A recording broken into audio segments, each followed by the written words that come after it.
Try again. Can you hear me now? Bit better. Bit of feedback. Okay, is it okay now? We can see you well. Okay. Dr. Sarunas Paunksnis. He's a long-time scholar of media in South Asia, India. Really interesting stuff on cinemas and film and so on.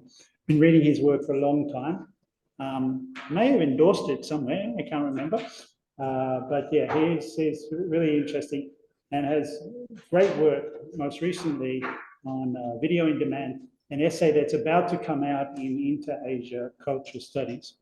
He's going to talk to us today for 30 minutes in this 30-minute method series, 20 minutes of talk and then 10 minutes of discussion. I'm going to hand it straight over to him. He's going to share some slides. So if you could do that now, that'd be really good. Right. It says that host disabled participant screen sharing. Multiple participants can share simultaneously. That should work now.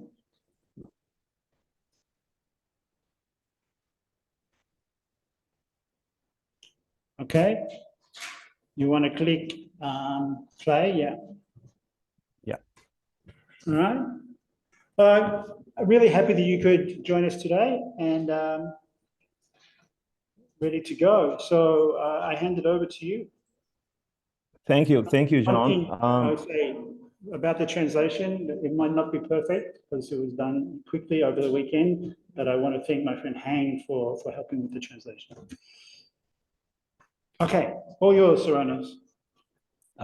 Thank you, John. Thanks for inviting me. I'm happy to be here with you today to share my research and to tell you how I go about it. Today my talk is titled Researching Cinema and Neoliberalism, India and Beyond. So as you mentioned, I work in media studies.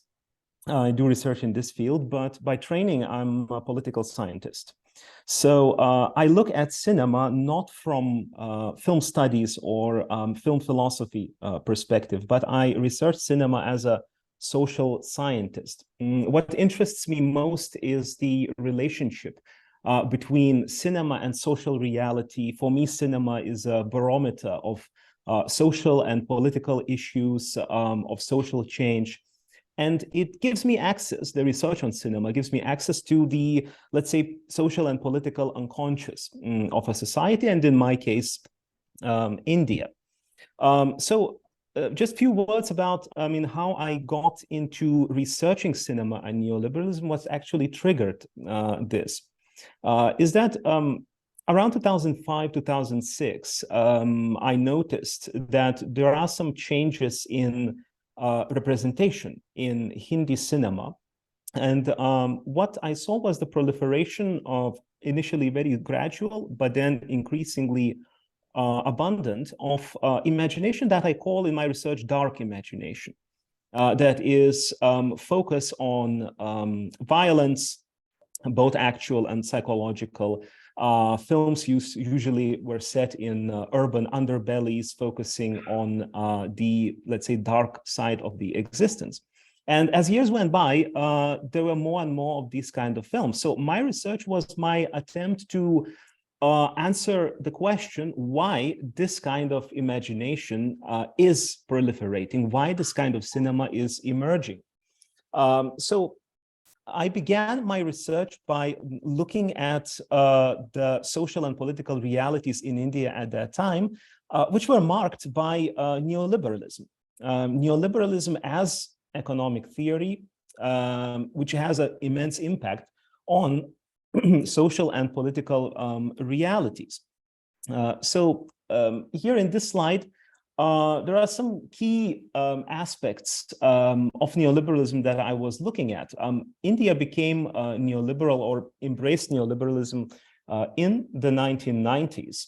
And by early 21st century already, this economic doctrine was having a severe, significant impact on the society. So neoliberalism seemingly has nothing to do with cinema directly. It is an economic theory which is advocating free market, as free as possible. Often it is called by different scholars as a market fundamentalism.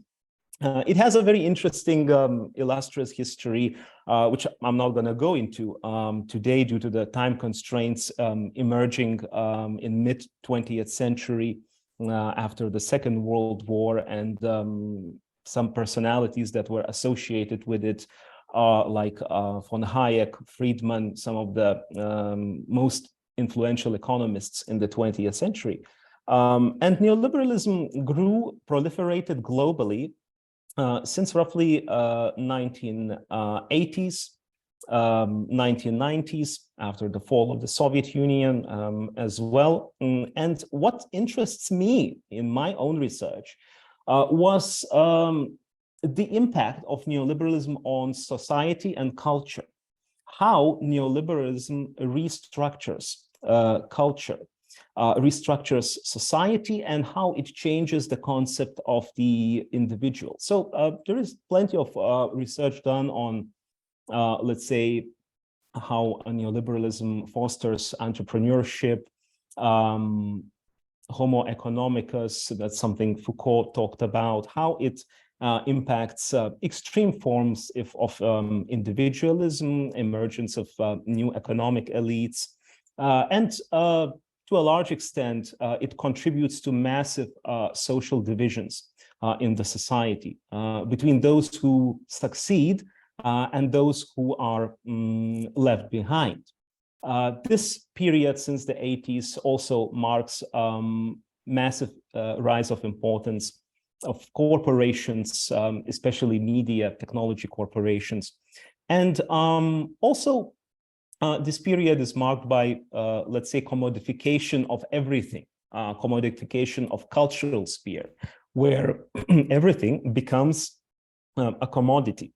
I really like an example given by Peter Sloterdijk when he talks about the capitalist world interior, where he imagines capitalism and neoliberal capitalism as well as life under a glass dome. He takes as an example Crystal Palace in London, where life under capitalism is as if a life in a greenhouse, where everything is warm and nice and sunny. You are provided with all the necessities of life, all the comforts, and you can enjoy life.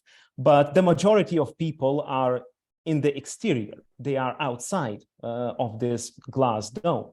So what I was beginning to notice in cinema, in Hindi cinema, was this emphasis, this division between the interior and the exterior. And Hindi cinema, since 2005 onwards, began to focus more and more on this exterior. So here I began to look at cinema in a more general sense, trying to understand what can be the impact of neoliberalism and these kind of sensibilities on cinema on a global level, not necessarily only in India. And I looked at various representations in different film industries, Asia, Europe, North, South America, and so on. And I began to notice that there are tendencies in representation in the sense that many film industries since late 80s began to focus more and more on the issues related to the urban underbellies, the slum dwellers, and focusing on, to a large extent, on what we can call perhaps a meaningless existence on the margins of society, just trying to survive somehow in a very inhospitable world. So changes in Hindi cinema in the first decade of 21st century, that was part of a larger shift towards this kind of representations. But still, I was trying to understand why this imagination is appearing in the first place. And what I noticed as well by looking at Hindi cinema and global cinema as well was that films that I was interested in largely corresponded to several distinct film styles. One is film noir, and the other dirty realism. So in my research, then I progressed towards researching more deeply these two distinct cinematic styles, their history, and the whole logic behind their relationship with the social reality. So there is a lot of research on film noir and its relationship with American social and political realities at a time when film noir emerged in the United States in the 1940s. So this style from roughly 50s onwards became a global phenomenon, proliferated in many different film industries in different parts of the world. So my question was also why did it emerge? Why there was so much psychological suspense in film noir? That's something that really very much marks that that cinematic style. Key aspects of film noir that I noticed was obviously that most of the films were detective stories, where a protagonist, usually a private investigator, is trying to solve some kind of a crime or some kind of a puzzle. But interestingly, that protagonist is usually portrayed as a very self-destructive, very cynical person, very depressive, as if going through some kind of a trauma, something that we are never told. And again, this I noticed in Hindi cinema in 21st century, where many of the protagonists kind of correspond to this kind of archetype. And again, there are plenty of academic studies that try to answer the question why the protagonist in this kind of cinema is like that. Psychological, psychoanalytical studies, and so on. Film noir decreased in terms of its popularity in the United States, at least in the 1950s, but then again reemerged in the 1970s. And here the term that is used is neo-noir, or a new type of noir.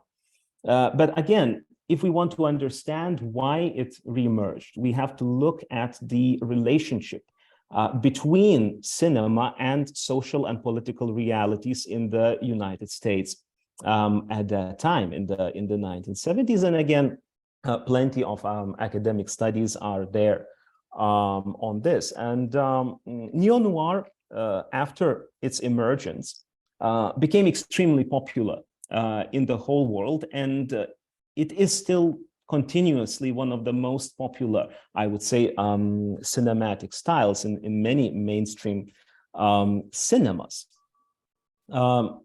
Here in this slide, there are just some random images of different films from different parts of the world that can be classified as neo-noir.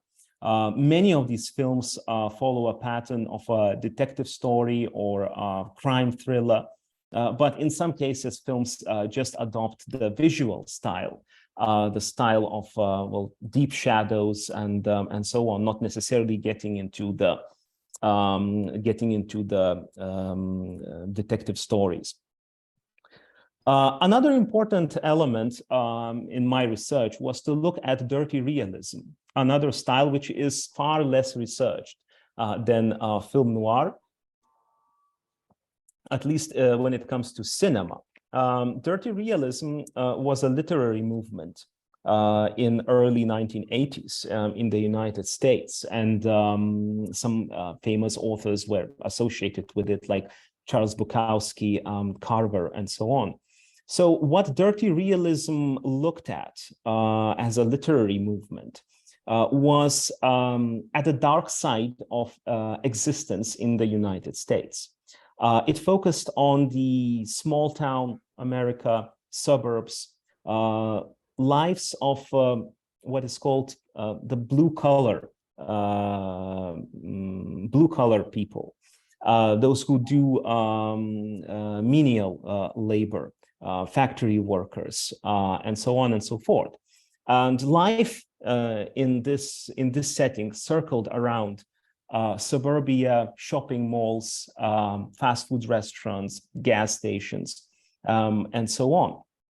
When it comes to cinema, I noticed that dirty realism mostly found appreciation in Latin America and Eastern Europe. And from 1980s onwards, there's a huge proliferation of this kind of sensibilities in various Latin American cinemas, as well as in cinemas of former USSR, various Eastern European cinemas, where many films usually tend to portray difficult life in a big city, in the urban underbelly, focuses on the have-nots, the slum dwellers, and their attempts to survive.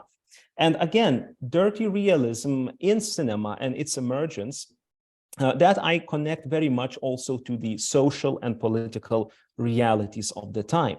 The rise of neoliberalism to the very prominent position in world history, collapse of the Soviet Union, which caused a lot of mayhem, uncertainties in Eastern Europe. Plus different aspects the filmmakers were picking up from their own countries, related to economy, social segregation, migration from, let's say, rural areas into the cities in search for a good life, and so on and so forth. And in this slide, I just put some, again, some examples, some films that belong to the dirty realism style from different parts of the world, Latin America, Eastern Europe, the Philippines, and of course the list can be very, very long in this case. So in the, let's say, in the initial stage of my research, I was focusing on the one hand, the theory and history of neoliberalism, how it affects society and culture, how it reshapes it. On the other hand, simultaneously, how this kind of dark imagination slowly begins to creep in different parts of the world, largely focusing on, let's say, the dark side of the neoliberal effects.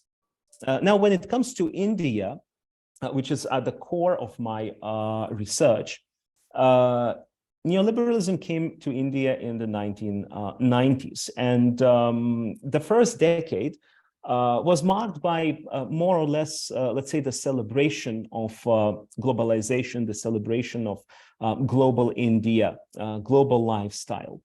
India, during that period of time, saw massive urban transformations, urban expansion, massive migrations of labor force from rural areas into the cities, people working in the construction and so on and so forth.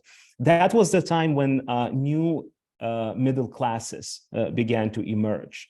Those who benefit from neoliberal capitalism, work in multinational corporations, IT industry, and so on. So these social classes, they needed, on the one hand, a new type of dwelling, new type of lifestyle, new forms of entertainment that could have kept them, let's say, connected to the idea of globality. This time also saw proliferation of new spaces in Indian cities, what, let's say, anthropologist Mark Auger called the non-places, places that are non-anthropological, transitory, shopping malls, flyovers, and so on. This period saw the emergence of gated communities where these, let's say, social classes can live in relative safety and security, insulated from the rest of India, which may not be so well off economically, socially. This time also saw the rise of Bollywood industry, consolidation of Bollywood as an industry. And in mainstream cinema in the 90s, I could see a lot of celebration of these changes. Global India was valorized. There was a lot of emphasis on what is called the non-resident Indian. That is a person who emigrates from India, usually settled in UK, US, and so on, but very much culturally rooted in India. So global, let's say, yet very much local. But then by the mid-2000s, the dark imagination began to emerge, far more reflexive, more experimental, and far more pessimistic when it comes to looking at the impact of neoliberalism in the country. During this time and even today, we can see a lot of similar ways to imagine life in a global India. These are just some snippets from the press where one particular type of global lifestyle is being advertised. There are plenty of billboards that speak of similar sensibilities. Now, this new type of imagination is often called either new Hindi cinema or new Bollywood. And to a very large extent, it corresponds to the general sensibilities expressed in film noir and in dirty realism. So films focus on social political problems, bleak, pessimistic existence on the margins of society. Often the protagonist is a troubled man, violent against others and against himself. Whenever, let's say, the upper middle classes are represented in these kind of films, there is always some psychological suspense there, some kind of anxiety and paranoia over, on the one hand, otherness, lower social classes that exist all around, but at the same time, anxiety regarding the instability of their economic position, as if that life in the interior is very unstable, is about to change. So the films that belong to this genre, what I noticed is that there is a lot of presence of what, for example, Lila Fernandez calls symbolic frames of identity, specifically shopping malls, flyovers, gated communities, metro that either goes underneath the city or flies over it, and so on.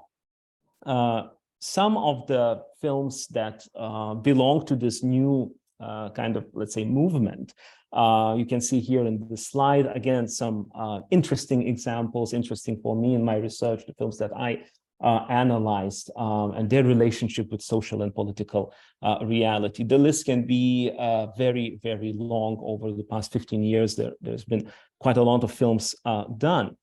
Now, over the past 5 years or so, there was a massive proliferation of streaming platforms in India. And right now there are over 30 streaming platforms in India that stream films and web series. So another interesting phenomenon that I observe is that this kind of approach, these sensibilities that are portrayed in new Hindi cinema, to a large extent, they are represented also in the multitude of films and web series squarely on platforms like Netflix, Amazon, and many others. And even, let's say, if you look at the posters of some of these films and web series, you can see that even the posters are quite dark in the way they portray the protagonists or the situations. There is usage of a lot of dark elements, deep shadows, the facial expressions that are troubled and menacing, and so on. 2 minutes. Okay. this kind of imagination, this kind of very, let's say, dark sensibilities and focus on the dark side of neoliberal impact, I would say that has been increasing over the past decade, not only in India, but globally. And I would say that this, dark imagination, whether we call it neo-noir and so on, is here to stay for a very long time. And in order to understand it, we have to look at the actual social and political realities. For example, 2008 economic crisis that hit many parts of the world very severely, COVID-19, and so many other local economic, political crises that have been happening. So this, these styles, noir and dirty realism, kind of gave grammar to different filmmakers in India and elsewhere to tackle, try to understand problems plaguing their own societies. So I'll stop here, and questions, comments are very much welcome. Thank you. Okay, thank you so much for that, Sarunas. Very interesting. We were commenting on the slides and how many of them have guns. So we picked up your dark point for sure. I see if there's anyone who has a question, because I get the opportunity to ask them questions whenever I like. Anyone? We'll launch into mine now. So I have two kinds of questions for you. One, I'm really interested that the middle class in India will want to watch stylized, romanticized, gritty, noir representations of the people that build their houses and service their lifestyles, right? And I wonder about why they need to kind of romanticize or noirize that, stylize those lives, which are not, film noir is gritty and stylized and cool and so on, and life when you're the underbelly is not so slick. Everyone can't be Jack Nicholson in Chinatown, and so on. So I wonder, first of all, that gap, and second of all, whether or not in making these neo-noir films, the connection, the research you're talking about needing to do about the realities, who's doing that research? Is anyone doing that research, or are they dealing in stereotypes and stylized cliches of what it is to be the underbelly, the underclass, the marginal, and so on? Do the filmmakers? Do you do the research to see if the filmmakers are doing the research, or how does that research happen, or how does that representation of the underbelly come about? I mean, what's its origin? Does that question make sense? Thanks. So to answer the first question, well, many of the filmmakers are not critical. They represent, let's say, these social realities of urban underbelly, not because they want to criticize that, but because it's fun to represent that kind of violence and chaos somewhere in the bottom of the society. And in many of the films, it would be quite difficult to find a critical angle. And sometimes when I watch these films and web series, sometimes it seems to me that the director is just enjoying in creating this kind of violence and showcasing it. Now, these kind of films became quite popular among the urban educated middle classes at around 2005, 2006, because they were considered to be, to some extent, different from the Bollywood mainstream. And often they used to be screened in multiplexes, in cinema halls located in shopping malls and so on. They didn't have, let's say, certain elements that Bollywood had at that time, let's say, song and dance sequences, and so on. So in a way, this kind of cinema was speaking to a particular social class, was projecting itself as a global kind of cinema with global sensibilities. But why let's say those people who watched these films enjoyed this was that what was being represented was no longer something they were very much relating to. That kind of violence underbelly, they were, in terms of social class, very much removed from that. So as I argue in my research, for example, someone who belongs to the upper middle class living in Mumbai, in terms of its that person's social sensibility, cultural sensibility, and if we look at the, let's say, imaginary geography, London, New York may be closer to that person than a village 100 kilometers away. There is a very strong removal in terms of sensibilities.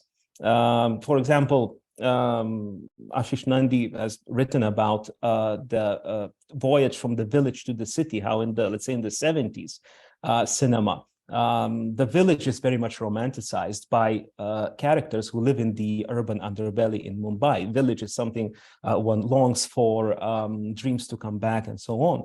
So in 21st century, we see that this kind of umbilical cord is cut. No longer that India, which in my research I call the other India, created as the as a kind of a violent space, is no longer something that the upper middle classes relate to. It's fun to watch violence happening in that India, because that is so far from your own realities. So the filmmakers like, you know, Anurag Kashyap and there are many others, they not necessarily are critical. And in many cases, yes, that kind of violence and that kind of life is can be seen as fetishized, because these filmmakers, well, not necessarily they have access to that kind of underbelly. They themselves belong to the upper middle classes, educated, university educated elites, and so on. So they look and represent that from their own standpoint.